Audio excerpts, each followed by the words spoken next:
DS Diving Service here. We're at the vessel Sweet Emotion. It is March 18th, 2020. We're going to take a look at the starboard side, which has been clayed, and we're not going to clay the port side, or we're going to finish the port side afterwards. Let's take a look.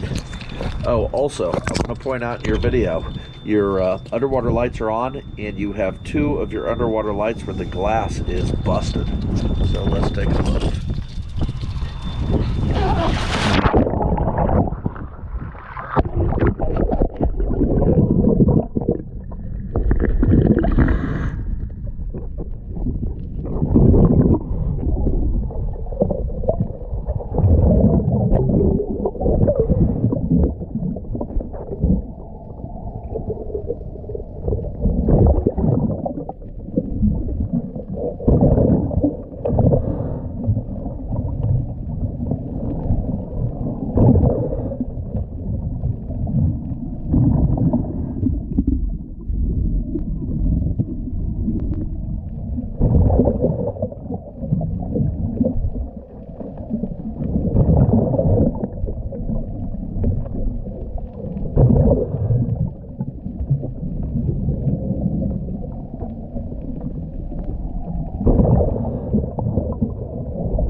Okay, I'm gonna get the other side cleaned up. And,